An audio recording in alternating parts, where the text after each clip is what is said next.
What's going on, everybody? I'm Damian and welcome back to the ThwakJak Productions YouTube channel. And today I'm going to be making another ThwakJak all-time 10 list.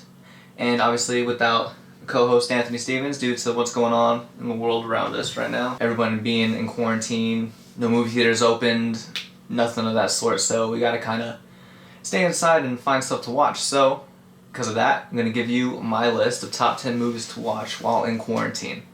So let's jump right into it. Number 10, I got Good Time. And Good Time is the first major movie directed by the Safdie brothers, and it stars Robert Pattinson in the main role as a guy who's kind of down in his luck. Robin Banks with his brother who has some sort of a mental health condition.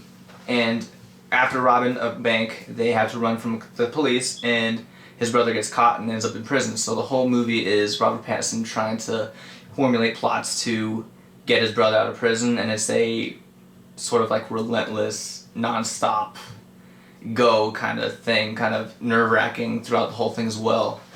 And their next movie after this would be Uncut Gems, and that's something that's more along that lines too, but a little more extreme, but I kind of go back to Good Time more so than Uncut Gems as my favorite so far by them. Number 9 is going to be The Fast and the Furious, and we can talk about how the franchise kind of drifted away from the simple street racing aspect of it into more, in-your-face action, over-the-top action.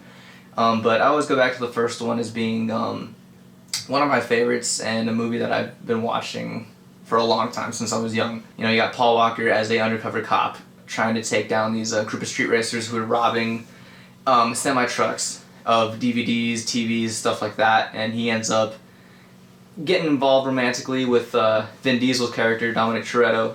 He's getting involved romantically with his sister and kind of develops a crazy relationship with everyone from there. Number 8 is going to be 8 Mile.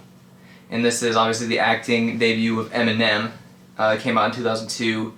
And the first time everyone saw him in a movie, held his own acting against Kim Basinger, Brittany Murphy, people like that. Basically not a straightforward autobiography of Eminem's life, but kind of like drew from it in a way, but as far as the battle rap scenes and kind of his come up through that. Really grounded movie, really enjoyed that one growing up, and that's one of the main reasons why Eminem became one of my favorite rappers and a lot of my friends' favorite rappers, from then on. Number 7, we're going to Pulp Fiction. And this is Quentin Tarantino's second movie behind Reservoir Dogs, and it stars Bruce Willis, Samuel L. Jackson, Tim Roth, a whole bunch of other people. Too many to list, really. And this is one of those movies, growing up, I always saw the actual physical cover of it because my parents had it, and I was never really allowed to watch it until later on. I kind of watched it on my own, and that's pretty much how my love for Quentin Tarantino movies developed through that. So that's kind of a special one for me. Number 6 is Saving Private Ryan.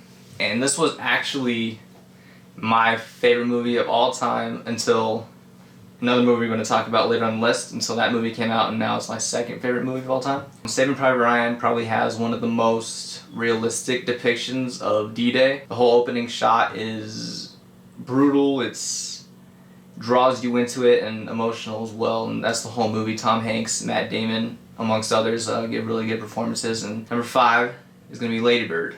And this is a fairly new movie. It came out 2 years ago now, 2017. Yeah. And this movie follows Saoirse Ronan as she's a senior in high school trying to figure out where she wants to go to college and basically trying to figure out who she is as a person, another coming-of-age story. This is, I think, the directional debut of Greta Gerwig, who went on to then direct Little Women, that came out last year. Didn't get to see that one yet, but wanting to. Because of this one, she did a really good job with this. Mixes comedy, drama, you kind of relate to it if you haven't been out of high school for too long, which I haven't, so I can kind of look back and take certain things from this movie and kind of put it to my life because I resonate with it. So yeah, really good movie overall. Number 4, SpiderMan, the original SpiderMan, Tobey Maguire, Sam Raimi. This came out when I was 6 years old, so it had an immediate impact on me and pretty much all of my friends at that time. I had the Spider-Man bed sheets, shirts, cereal, everything you could think of, I had it. You know, and I go back and watch this one now, although it can be a little bit, you know, cheesy at times, which I get kind of is supposed to because it is Spider-Man, but it's one I can look back fondly on for sure. And obviously you go to Spider-Man 2, which is considered to be one of the best comic book movies of all time. So that whole franchise, except for 3. 3 is not that great, but the first 2, yeah, definitely hold a special place for me. Number 3 is going to be Whiplash. And this is the first major movie from Damian.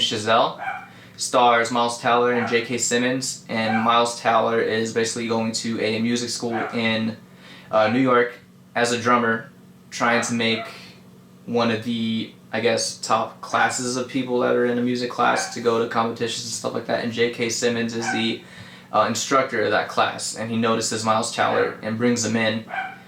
And Miles Teller isn't expecting him to be this over-the-top, cruel, in-your-face kind of guy, but he is. You know, yells at him, throws a chair at him. Performances by both J.K. Simmons and Miles Teller, like, off the charts in this one, so I highly recommend that you watch it. Number 2, Goodfellas. This is my favorite Martin Scorsese movie, by far.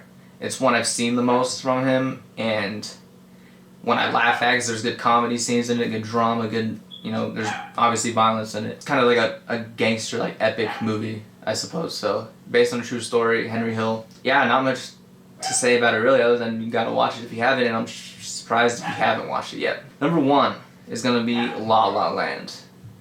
And this became my favorite movie of all time after seeing it 3 years ago, and that was when it came out. And it's Damian Chazelle's second movie.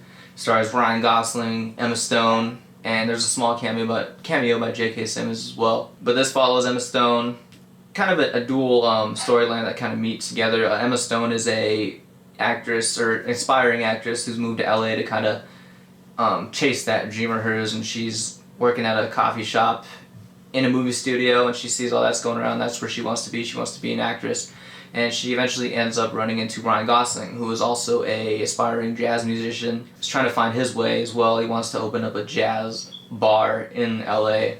And they kind of meet each other. They kind of build each other up eventually until they have kind of an explosive fight that kind of drifts them apart. But it kind of leads them to both finding what they're really supposed to do. So, and I guess in a way it's kind of like a depressing ending, but a happy ending at the same time. Highly recommend La La Land. Please watch that one, support that one for sure. And yeah, that's my top 10 movies to watch while you're in quarantine. If you guys want to comment below and give me your list, what you watch during the quarantine. If any of these movies come to your mind, let me know. And yeah, comment, like, subscribe, and share the videos as always. And yeah, see you later.